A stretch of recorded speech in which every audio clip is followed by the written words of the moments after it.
mengawali pembicaraan kita pada hari ini, saya menyampaikan bela sungkawa, rasa prihatin yang luar biasa terhadap Bang Ade Armando yang merupakan korban kekerasan, pemukulan dan pengeroyokan oleh sejumlah masa aksi di pelaksanaan aksi demonstrasi mahasiswa pada tanggal 11 April yang lalu. Bagi saya, tindakan kekerasan dan pengeroyokan terhadap Bang Ade Armando cerminan nyata bahwa miskinnya literasi kita dalam membantah argumen-argumen yang disampaikan oleh orang yang berbeda pandangan politik terhadap kita. Terlepas daripada kontroversi-kontroversi terhadap narasi-narasi yang disampaikan oleh Bang Ade Armando selama ini, baik terhadap umat Islam maupun agama Islam, dan perbedaan-perbedaan pandangan politik beliau terhadap dinamika-dinamika yang ada, maka saya pribadi menilai bahwa tindakan kekerasan dan pengeroyokan terhadap Bang Ade Armando merupakan suatu tindakan yang tidak tepat dan wajib untuk diproses hukum. Karena kita menyadari sepenuhnya bahwa negara kita ini adalah negara hukum dan setiap orang berhak dan dilindungi oleh konstitusi, dilindungi oleh undang-undang kita untuk menyampaikan pandangan-pandangannya, terlepas pandangan itu berbeda ataupun sama dengan pihak lain, akan tetapi wajib memang untuk kemudian kita hormati. Jadi tindakan kekerasan tersebut tentu ini tidak bisa kita benarkan dengan alasan dan rasionalisasi yang bagaimanapun.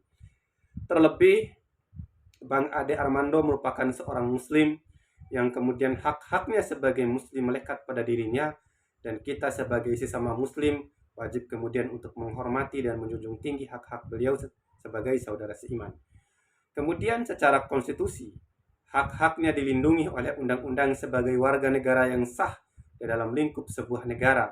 Dalam hal ini setiap warga negara harus saling menghormati, harus saling kemudian mengakui hak dan kewajiban antara sesama, kemudian kita tidak saling menzolimi satu dengan yang lain. Saya rasa memang perlu kedewasaan berpikir bagi kita semua dalam rangka menanggapi perbedaan-perbedaan yang ada. Meskipun memang saya harus akui secara pribadi bahwa saya banyak tidak menyepakati daripada pandangan-pandangan Bang Ade Armando, terutama yang berkenaan dengan pandangan-pandangan miringnya terhadap Islam. Akan tetapi, dewasanya sebuah berpikir adalah membantah argumen-argumen yang disampaikan oleh seseorang yang berbeda pandangan dengan kita, tentunya dengan argumen-argumen pula dan tentunya berdasarkan keilmuan-keilmuan. Tidak kemudian menggunakan kekerasan fisik untuk kemudian membalas argumen seseorang. Ketika kemudian kita membalas argumen seseorang dengan tindakan-tindakan fisik, maka tentu ini menandakan bahwa memang kita miskin dalam berargumentasi. Jadi saya rasa itu poin yang pertama, bahwa ketidaksepakatan saya terhadap pengeroyokan dan tindakan kekerasan terhadap Bang Ade Armando adalah berkenaan dengan hak-haknya secara konstitusional yang sudah dilindungi oleh undang-undang. Itu yang pertama. Jadi tindakan kekerasan tersebut wajib dan secara mutlak harus dilakukan penyelidikan dan penyusutan oleh polisi. Dalam hal ini bagaimana kemudian diusut tuntas kaitan dengan tindakan-tindakan tersebut, harus kemudian diproses hukum dan diadili secara adil tentunya. Kemudian yang kedua adalah berkenaan dengan pesan yang harusnya tersampaikan oleh mahasiswa pada aksi tanggal 11 April tahun 2022 yang lalu, di mana kemudian pesan-pesan itu seharusnya tersampaikan dengan baik. Karena pesan-pesan itu merupakan kepentingan masyarakat luas.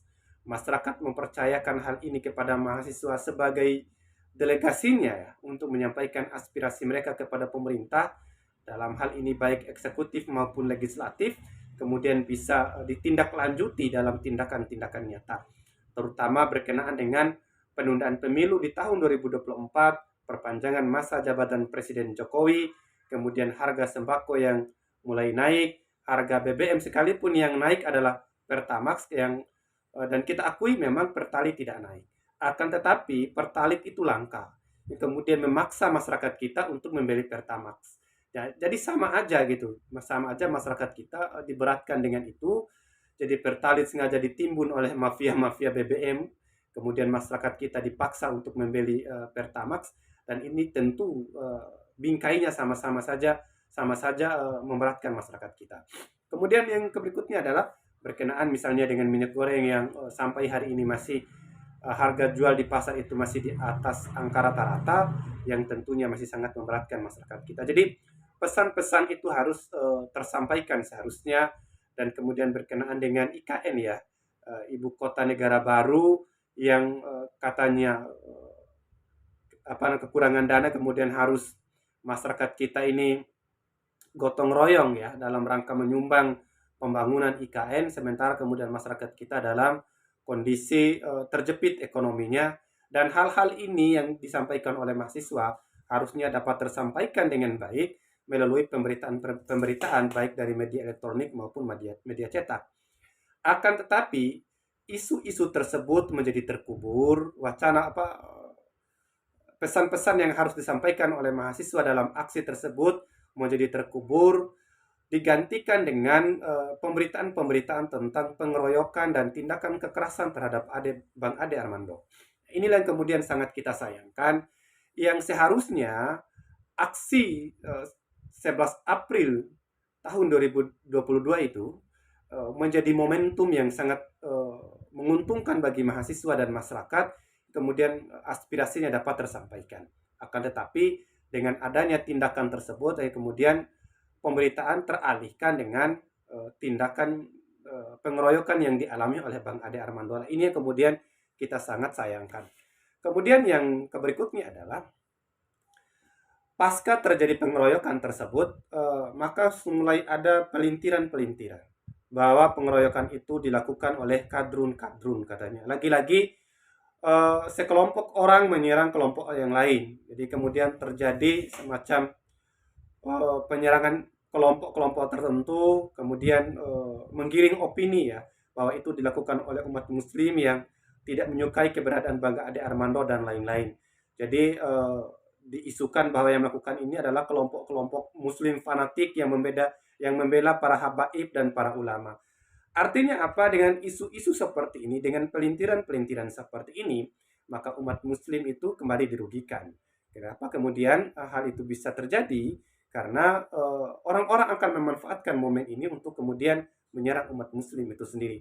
Bagi saya sebenarnya adalah seharusnya kita umat muslim itu harus lebih cerdas dalam melihat momentum-momentum yang ada, di mana kemudian argumen harus kemudian kita tetap lawan secara argumen, sekalipun yang melakukannya kemarin kita harus bantah bahwa itu bukan dari kelompok-kelompok Islam ya, dari kelompok-kelompok Islam, akan tetapi itu adalah reaksi masyarakat terhadap pernyataan-pernyataan yang disampaikan oleh Bang Ade Armando selama ini, yang memang kontroversi, kemudian menyebabkan rasa ketidaksukaan daripada masyarakat terhadap Bang Ade sendiri. Sekalipun memang saya harus garis bawahi bahwa tindakan pengeroyokan kemarin merupakan tindakan yang benar dan harus diproses secara hukum oleh pihak kepolisian.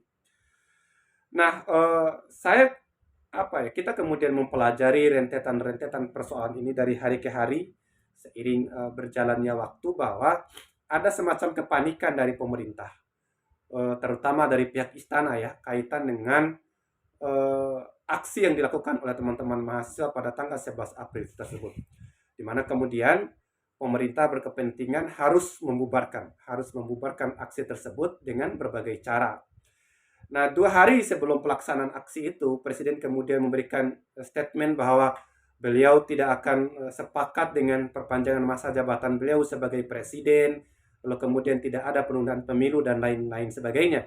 Ini tentu merupakan angin segar dan memang harus kita respon baik. Akan tetapi harus diakui bahwa Presiden terlambat dalam menyampaikan hal tersebut, yang harusnya ini harus disampaikan oleh Presiden pada awal-awal bergulirnya wacana-wacana tentang penundaan pemilu dan perpanjangan masa jabatannya. Akan tetapi Presiden kelihatannya pada awal-awal itu sampai kemudian H-2 ya, H-2 sebelum pelaksanaan aksi yang dilakukan oleh mahasiswa tersebut, Pak Presiden itu menikmati. Bahkan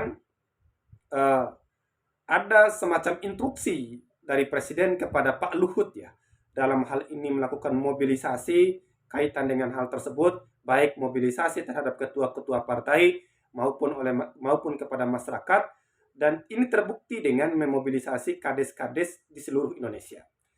Nah, artinya apa? Jika kemudian kita singgung ya pernyataan dari politisi PDIP sendiri uh, yang mengatakan bahwa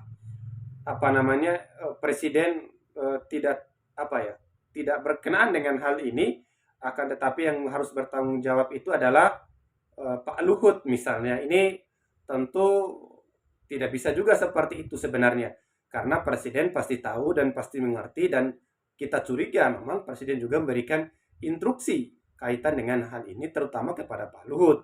Kemudian Pak Luhut berani mengklaim adanya big data 110 juta masyarakat ya, yang katanya sepakat dengan penundaan pemilu dan perpanjangan masa jabatan Presiden Jokowi. Sekalipun sampai hari ini big data tersebut masih menjadi problem, dan Pak Luhut tidak berani buka mulut itu kaitan dengan big data itu, artinya itu adalah hoax. Dalam hal ini Pak Luhut menyebabkan kegaduhan di negeri ini dengan menyampaikan berita hoax, dan memang Pak Luhut harus memang bertanggung jawab kaitan dengan itu, dalam pengertian memberikan keterangan ya kepada masyarakat kita kaitan dengan informasi-informasi seperti ini. Jangan sampai masyarakat kita ini digelisahkan dengan berita-berita hoax seperti itu. Tapi kembali saya ulangi,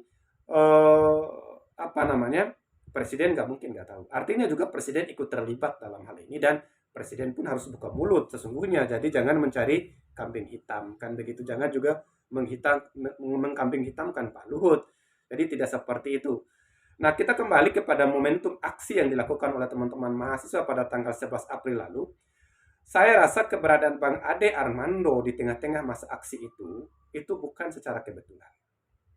Saya kuat dugaannya bahwa keberadaan Bang Ade Armando adalah bagian daripada settingan pemerintah dalam hal ini untuk kemudian membubarkan masa aksi.